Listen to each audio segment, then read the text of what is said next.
चलिए बात कर लेते हैं विधानसभा की कार्यवाही की। कृषि विधेयक को लेकर यहां चर्चा चल रही है। कृषि विधेयकों पर विधानसभा में बहस हो रही है। विधेयक पर सरकार अपनी बात रख रही है। केंद्र सरकार की भावना किसानों के खिलाफ है। यह सरकार की तरफ से कहा जा रहा है। किसी ने बिल लाने को नहीं कहा। हरीश चौधरी ने यह बयान दिया है कि केंद्र सरकार से इस बिल को लाने के लिए किसी ने नहीं कहा। केंद्र ने जबरदस्ती कृषि बिल लाया है। बड़े उद्योगपतियों के लिए यह बिल लाया गया है। केंद्र ने बिल लाकर किसानों के साथ चोट की है। उपनेता प्रतिपक्ष राजेंद्र राठौर ने पलटवार भी किया है।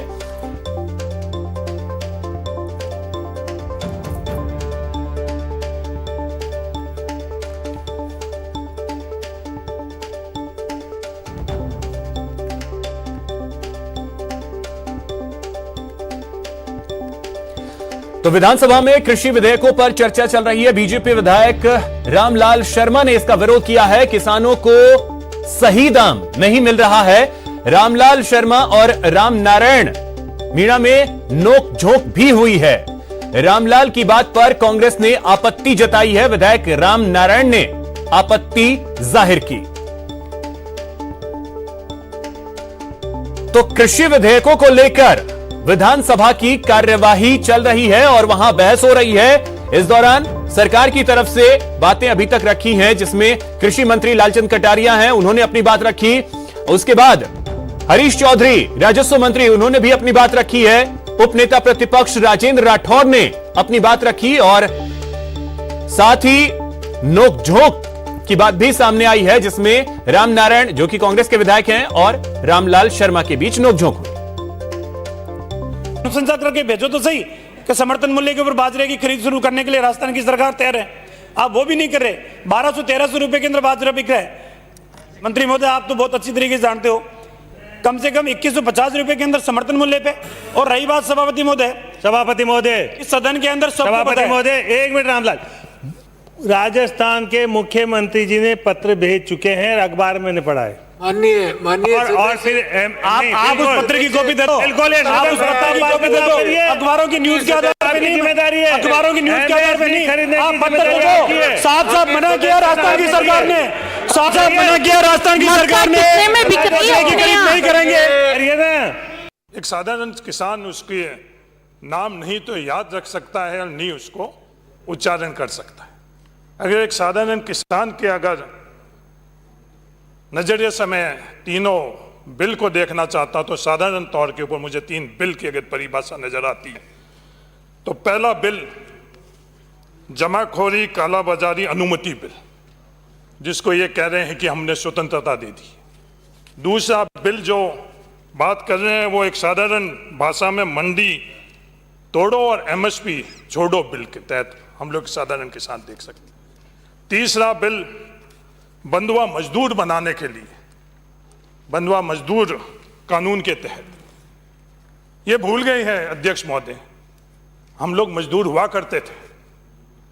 ये आज 65 साल का उल्लेख कर रहे हैं।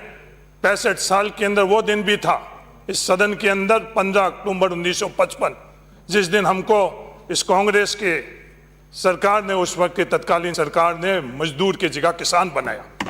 हमारे विरोधी आज जो सामने बैठे हैं उन्हीं के तरफ बैठने वाले कई लोगों ने उसका विरोध भी किया। जो बड़ी बड़ी कंपनियां हैं वो गांव में जाके मनमानी रूप से किसान का अनाज खरीदेगी। भंडारण की कोई व्यवस्था नहीं है, उसके बारे में कोई खुलासा नहीं किया। एफसीआई जैसी बड़ी कंपनी है जो आज भंडारण करती है, उसका क्या होगा? तो कुल मिला के अध्यक्ष महोदय, ये जो बिल भारत सरकार लेके आई है उससे ऐसा लगता है कि अनान फनान में लेके आई है। कोरोना काल का फायदा उठाया गया है।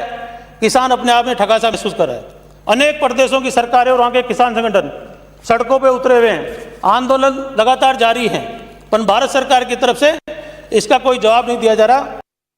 27 सितंबर 2020 अध्यक्ष महोदय, 65 वर्ष के बाद केंद्र सरकार ने आवश्यक वस्तु अधिनियम एसेंशियल कमोडिटी एक्ट में संशोधन किया है और इसके आधार पर आलू, टमाटर, प्याज, तिलहन, दाल, कृषि जिन्स को स्टॉक लिमिट समाप्त कर दी। ये आपके घोषणा पत्र का भी हिस्सा है जो मैंने पढ़कर सुनाया। फिर आप घोषणा पत्र से लेना देना नहीं, क्यों घोषणा पत्र को से आपका संबंध दूर दूर का नहीं। और इसमें केंद्र सरकार ने धारा 3(1) में जो किया उसमें असाधारण परिस्थितियों पर स्टॉक सीमा लगाई जा सकती है, जिस तरह प्राकृतिक आपदा आ गई, युद्ध हो गया, अकाल हो गई, असाधारण कीमत वृद्धि होगी। सहयोगी गोवर्धन चौधरी सीधे हमारे साथ जयपुर से जुड़ रहे हैं। गोवर्धन, अभी तक की कार्यवाही को अगर मैं आपसे समझूं तो अभी तक की कार्यवाही में क्या कुछ रहा है? 250 लोगों को दिया था। देखिए, विधानसभा में अभी जो 3 केंद्रीय कृषि कानून हैं उनको बाईपास करने के लिए राज्य सरकार अपने 3 संशोधन बिल लेकर के आई है। उन तीनों बिलों पर एक साथ बहस की जा रही है। अभी तक करीब 8 नेता हैं और दोनों तरफ से वो बोल चुके हैं। पहली बार ये भी देखने को मिला, आमतौर पर विधानसभा की ये परंपरा रहती है कि बिल्स पर बहस में मंत्री भाग नहीं लेते हैं, लेकिन इस बार बिलों पर बहस के दौरान मंत्री भी आम विधायकों की तरह भाग ले रहे हैं। ये एक नई परिपाटी भी यहाँ देखने को मिल रही है। अदरवाइज जो विधानसभा की अब तक की जो परंपराएं हमने देखी हैं उनमें जो मंत्री है वो संबंधित महकमे का मंत्री बिल को विचारार्थ लेने का प्रस्ताव रख देता है और उसके बाद में जब पारण की स्टेज होती है तो वो रिप्लाई कर देता है, बहस में भाग नहीं लेते। लेकिन चूंकि ये किसानों से जुड़े हुए बिल हैं और कांग्रेस ने लंबा एक विरोध किया है इन तीनों कृषि कानूनों का, और उनको रिप्लेस करने के लिए, उनके विरोध में यहाँ संशोधन करने के लिए ये 3 कानून उन को बाईपास करने के लिए राज्य सरकार एग्रीकल्चर से जुड़े हुए कानून बनाने के लिए बिल लेकर के आई है। तो एक मैसेज पॉलिटिक्स के तहत जो प्रमुख मंत्री हैं वो भी इन बिल्स पर सदन के भीतर अपनी बात रख रहे हैं, बहस में हिस्सा ले रहे हैं। शुरुआत कृषि मंत्री लालचंद कटारिया ने की, उसके बाद राजस्व मंत्री हरीश चौधरी भी बोले, सहकारिता मंत्री उदयलाल आंजना भी इन बिल्स पर बोले, और आगे भी जो कांग्रेस के कई वरिष्ठ नेता विधायक हैं वो इन बिल्स पर सदन में अपनी बात रखेंगे। मुख्य तौर से जो बातें बाहर कही जा रही थी इन केंद्रीय कृषि कानूनों को लेकर, उन्हीं बातों पर फोकस सदन के अंदर भी देखने को मिल रहा है। जो कांग्रेस की विरोध प्रदर्शन चल रहे थे उनमें जो केंद्रीय बिलों पर किसान विरोधी होने का। जी गोवर्धन, इसमें एक और चीज है, मुझे अभी याद है कि जब बीडी कल्ला विधानसभा पहुंचे थे उस वक्त आपने एमएसपी को लेकर के ही चर्चा की थी। वो भी एक तरीके से चुप हो गए थे, शायद उनके पास भी इसका जवाब नहीं होगा। एमएसपी को लेकर के चर्चा तो बहुत हुई, लेकिन परिस्थिति तो वहीं पे है जैसे केंद्र में है। एमएसपी में ज्यादा कुछ तो बदलाव हुआ नहीं है यहां पर भी। बिल्कुल, देखिए एमएसपी का जो प्रोविजन है वो केवल जो दूसरा बिल है कॉन्ट्रैक्ट फार्मिंग पर कड़े प्रावधान जो किए गए हैं केवल वहीं तक एमएसपी सीमित है। अगर कोई कॉन्ट्रैक्ट फार्मिंग के लिए कोई करार करता है किसान के साथ में तो वो एमएसपी से कम कीमत पर वैधानिक नहीं माना जाएगा। बाकी जो पहला बिल है जो कृषक उपज से जुड़ा हुआ है, तो मंडी में बाकी व्यापारिक केंद्रों पर किसान को एमएसपी देना अनिवार्य नहीं किया गया है। मतलब मंडी में जो नीलामी के जरिए अनाज और कृषि जिन्स खरीदे जाते हैं उनमें एमएसपी की बाध्यता नहीं है। हाँ, उसमें एक चीज की बाध्यता जरूर कर दी गई है कि किसान को खरीद का करार करने के बाद 3 दिन के भीतर उसकी उपज का मूल्य चुकाना होगा, मतलब पैसा देना होगा। अगर वो ऐसा नहीं करता है तो उससे उत्पीड़न माना जाएगा। अदरवाइज जनरली इस कॉन्ट्रैक्ट फार्मिंग को छोड़ करके बाकी कहीं पर भी एमएसपी का प्रोविजन तो नहीं किया गया। फार्मिंग को बढ़ावा देने की एक कोशिश भी इसे कही जा सकती है। बहुत शुक्रिया गोवर्धन आपका तमाम जानकारी के लिए। तो विधानसभा में कार्यवाही इस वक्त चल रही है, फिलहाल यहां रुकेंगे एक छोटे से ब्रेक के लिए।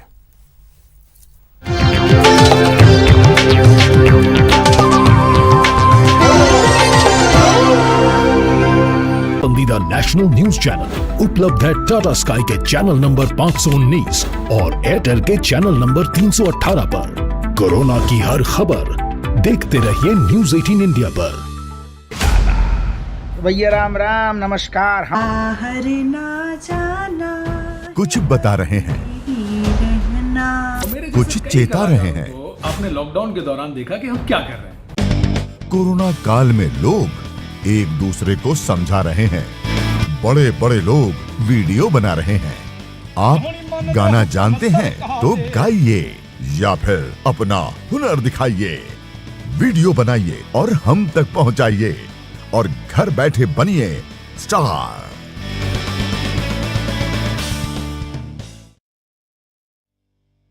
न्यूज 18 इंडिया आपका पसंदीदा नेशनल न्यूज चैनल उपलब्ध है डिश टीवी के चैनल नंबर 663 और D2H के चैनल नंबर 306 पर। कोरोना की हर खबर देखते रहिए न्यूज 18 इंडिया पर। अहम है विचार सरकार के फैसलों पर, लोगों का रेजिस्टेंस सड़कों जरूरी है खरी बात हर किसी की भागीदारी पर, और सवाल उठाने से ही मिल पाएगा जवाब। उनकी चिंताएं किस तरह की?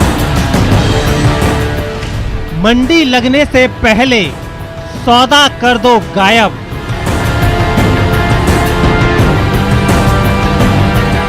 न खरीद हो न बिक्री, कुर्सी पर अपना साहब। देखिए दोपहर की 2 टूक अब बाड़े में पार्षद। न्यूज 18 राजस्थान पर 2 बजे।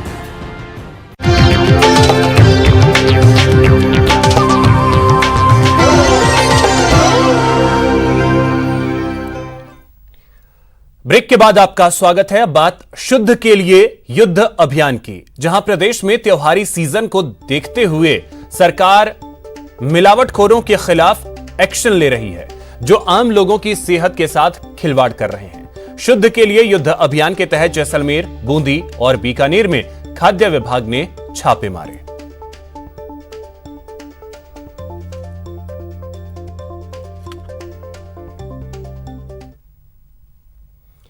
अब की बार दिवाली सादगी वाली, न पटाखे न आतिशबाजी, और जिसने ये बात नहीं मानी उसकी समझो शामत आनी तय है। लेकिन सरकार के इस फैसले से पटाखे बेचने वाले व्यापारी गफलत में है। अस्थायी लाइसेंस पर रोक जारी है, लेकिन स्थायी लाइसेंस वालों की स्थिति स्पष्ट नहीं। व्यापारियों के मुताबिक अगर राहत नहीं मिलती है तो वो अदालत का दरवाजा खटखटाएंगे। वो लगातार इस मुद्दे पर अब स्थिति स्पष्ट करने की कोशिश कर रही है। हमारे साथ एक पटाखा व्यवसायी है जिनका स्थायी लाइसेंस है, हवा महल बाजार में की दुकान, उनसे बात कर लेते हैं किस तरह की स्थिति अभी बाजार में है। सर, जो कल आदेश आया है उससे क्या स्पष्ट हो रहा है, आप लोगों का अगला रुख क्या है?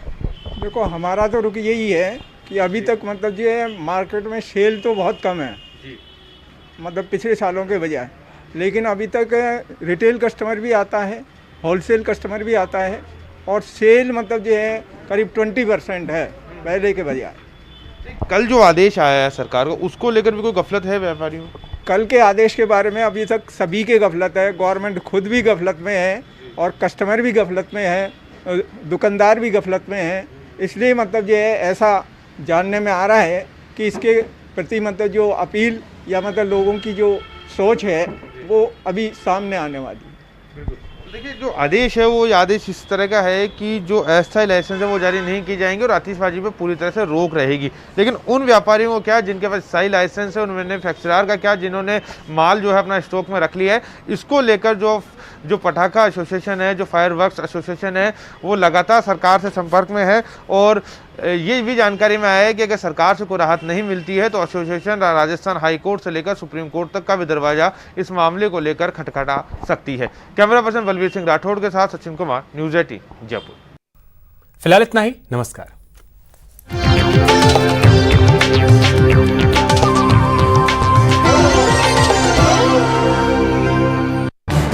इस न्यूज हेडलाइन